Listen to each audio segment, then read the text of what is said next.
और सड़कों का मुआयना किया है और कितनी ख़राब है, कौन कौन सा काम करने की ज़रूरत है, उस सारी रिपोर्ट एक बनाई है। और रिपेयर का काम भी शुरू हो गया, रिपेयर का, रिकारपेटिंग का। तो मैं आतिशी जी से कहूँगा कि एक बार आपको वो बता दें।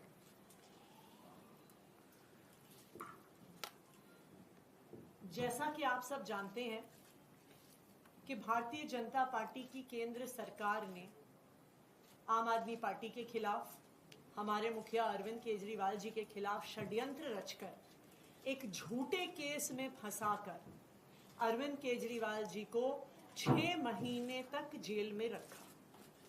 इस षड्यंत्र का मकसद ही था कि किसी भी तरीके से जो अच्छे काम दिल्ली की सरकार कर रही है, अरविंद केजरीवाल जी की सरकार कर रही है, उन कामों को रोका जाए। और हमने देखा कि किस तरह पिछले 6 महीने से दिल्ली के आम लोगों के डे टू डे कामों को रोका गया।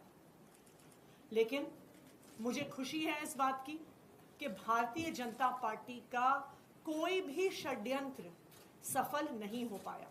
सुप्रीम कोर्ट ने हमारे मुखिया अरविंद केजरीवाल जी को जमानत दी, बहुत स्ट्रॉन्ग टर्म्स में केंद्र सरकार को लताड़ा। अरविंद जी के बेल पे बाहर आने के बाद वो और हम इंस्पेक्शन करने के लिए पीडब्ल्यूडी की कई सड़कों पे गए थे। मुझे उन्होंने एक पत्र भी दिया दिल्ली विधानसभा में पीडब्ल्यूडी की सड़कों की रिपेयर मेंटेनेंस को लेके। उसके बाद से दिल्ली की सरकार तुरंत प्रभाव से युद्ध स्तर पर पीडब्ल्यूडी की सड़कों को ठीक करने का काम कर रही है।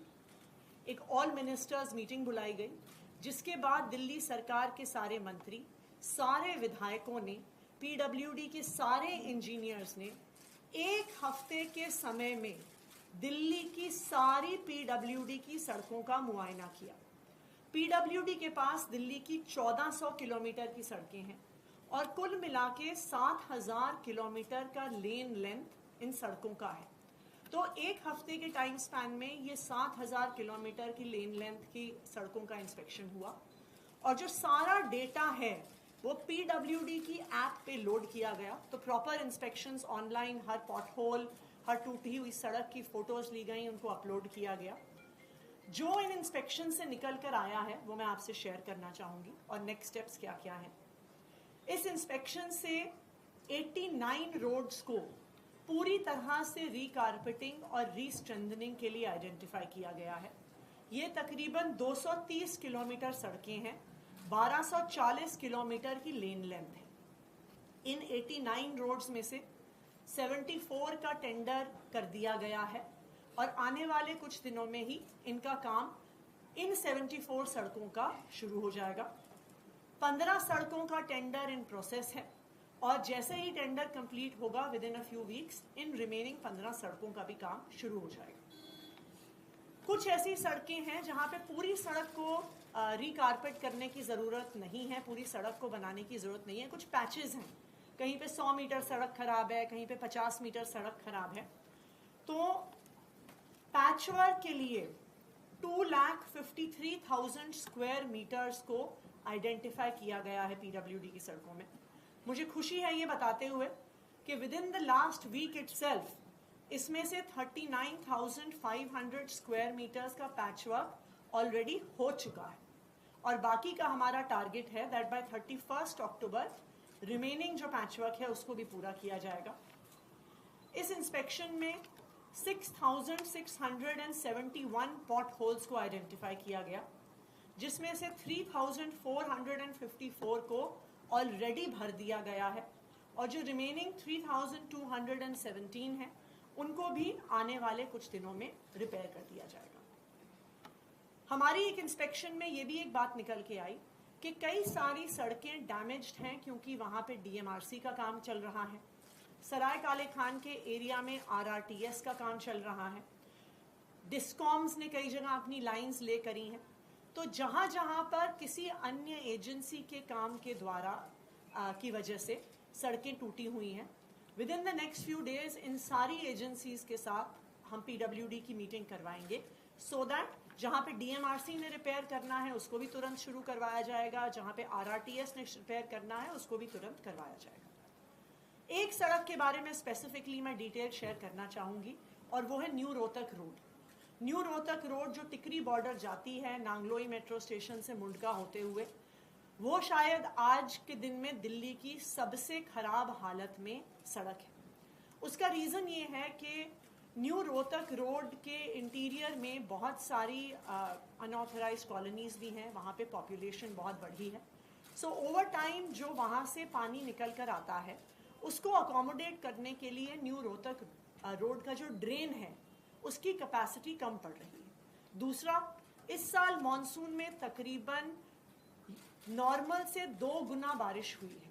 नॉर्मली मॉनसून में दिल्ली में 600 mm बारिश होती है, इस बार 1000 mm से भी ज़्यादा बारिश हुई। तो इसको ध्यान में रखते हुए न्यू रोहतक रोड पे एक नया ड्रेन पीडब्ल्यूडी द्वारा बनाया जा रहा है। ये ड्रेन नांगलोई मेट्रो स्टेशन से टिकरी बॉर्डर तक होगा। ये 2 पार्ट्स में होगा। नांगलोई मेट्रो स्टेशन से ड्रेन का एक हिस्सा हिरनकुदना ड्रेन में जाएगा और दूसरी तरफ से टिकरी बॉर्डर से ड्रेन का दूसरा हिस्सा भी हिरनकुदना ड्रेन में आएगा। ये एक लॉन्ग टर्म सोल्यूशन है कि आने वाले समय में न्यू रोहतक रोड पे पानी ना आए और उसकी वजह से सड़क खराब ना हो। इसके लिए 183 करोड़ रुपीस का सैंक्शन पीडब्ल्यूडी ने दिया है फ्राइडे को एक एक्सपेंडिचर फाइनेंस कमेटी की मीटिंग में। तो 4 हफ्ते के अंदर अंदर इस ड्रेन पर भी काम शुरू हो जाएगा and in parallel new Rohtak road की भी रीलेइंग का काम, जहां जहां गड्ढे हैं, जहां पे भी पूरे पैचेस करने हैं, जहां पे कंक्रीटिंग करनी है, उसका काम होगा।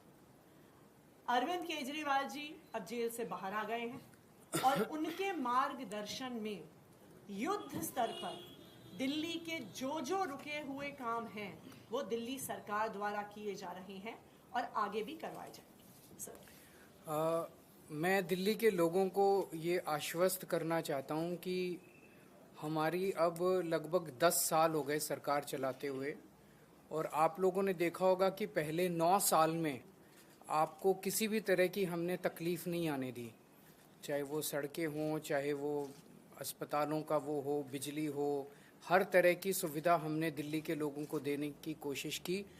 इनफैक्ट पूरे देश के अंदर जो सुविधाएं आज दिल्ली के लोगों को पिछले 10 साल से मिल रही हैं वो उस किस्म की सुविधाएं पूरे देश में कहीं नहीं मिल रही हैं। लेकिन पिछले 1 साल के अंदर आप देख रहे हैं कि किस तरह से एक के बाद एक मंत्रियों को जेल में डाल दिया इन्होंने, दिल्ली को ठप करने की कोशिश की, दिल्ली के काम रोकने की कोशिश की, दिल्ली सरकार को डीरेल करने की कोशिश की। उसके बावजूद भी हम लगे हुए हैं, हम डटे हुए हैं। अब मैं बाहर आ गया हूं और जितने भी रुके हुए काम थे और जो तकलीफ़ें और समस्याएं लोगों को हैं, मैं उनको आश्वस्त करना चाहता हूं। उन सब की तरफ हम लोग अब ध्यान दे रहे हैं और आपकी समस्याओं का निवारण करना हमारा फ़र्ज़ है।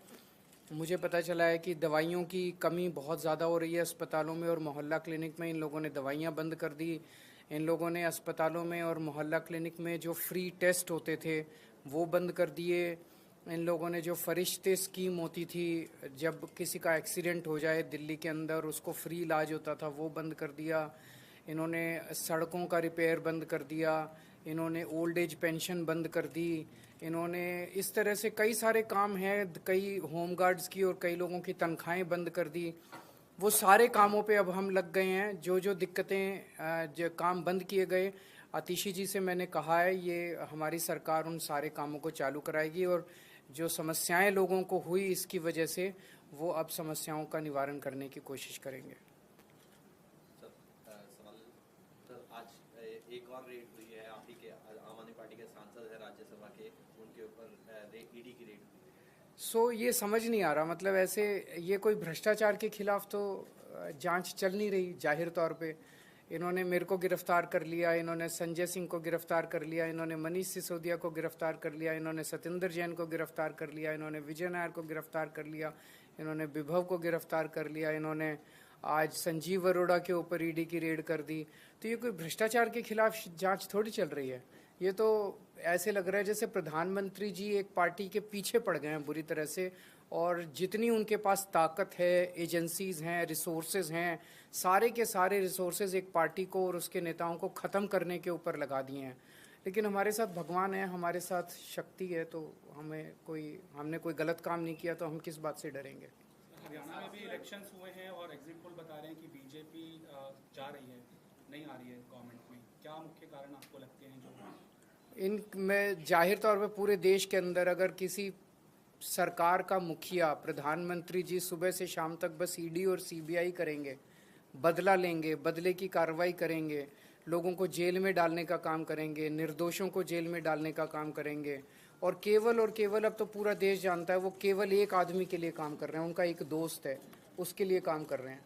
तो धीरे धीरे जनता को समझ में आने लगा है कि वो भाषण कुछ और देते हैं और करते कुछ और हैं। तो अब वो जो उनका एक पर्दा था वो हटता जा रहा है और लोगों को के सामने सच्चाई सामने आ रही है कि किस तरह से लोग बेरोजगारी से परेशान हैं, लोग महंगाई से परेशान हैं, लोग उनके भ्रष्टाचार से परेशान हैं। अब उनकी सच्चाई लोगों के सामने आ रही है। सर, आपने कहा कि 9 साल आपने अच्छे से काम किया, फिर 6 महीने का एक पैच आया, अब 6 महीने बाकी बचे हैं, लेकिन अब आप चुनाव जीत कर भी आएंगे तो आश्वस्त कर पाएंगे दिल्ली वालों को, क्योंकि आप जनता के बीच तो जा रहे हैं, क्या जनता के अंदर लगा, लेकिन क्या आश्वस्त कर पाएंगे कि आने के बाद अगर आए, जीत के आए तो फिर सारे काम होंगे? अभी भी होने चालू हो गए, बाद के आश्वस्त की तो बाद की बात है, अभी सड़कें होनी चालू हो गई, सारे काम आएंगे।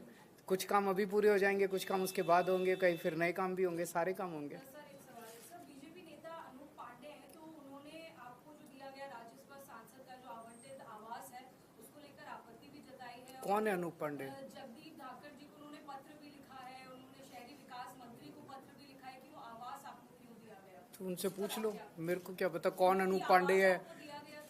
तो वो चिट्ठी उन्होंने धनखड़ साहब को लिखी है, धनखड़ साहब जो ठीक समझेंगे वो। तो उनकी चिट्ठी पे मैं कैसे प्रतिक्रिया दे सकता हूँ? आरसी मैम, जिस रोड का आपने जिक्र किया है रोहतक वाले रोड पे, वहाँ पर मैम आपने खुद ही बताया कि समस्या बहुत बड़ी है और गंभीर समस्या है, लेकिन वहाँ मैं न्यूज़ कवर करने गया तो वहाँ के लोगों ने कहा कि एक दिन की ये समस्या नहीं है, काफी पहले से समस्या चली आ रही। लोगों में मायूसी और नाराजगी, इसे कैसे दूर करेंगे? चूंकि चुनाव इसको ठीक करा देंगे, पक्का ठीक कराएंगे। चुनाव से पहले मैं समझता हूँ कि ये सड़क जो है ये सिंबल बन गई है एक तरह से खराब सड़क का, और इसको ठीक कराना हमारी सबसे बड़ी प्राथमिकता है। मुझे पूरी उम्मीद है इसको चुनाव के पहले ठीक करा लेंगे। Thank you.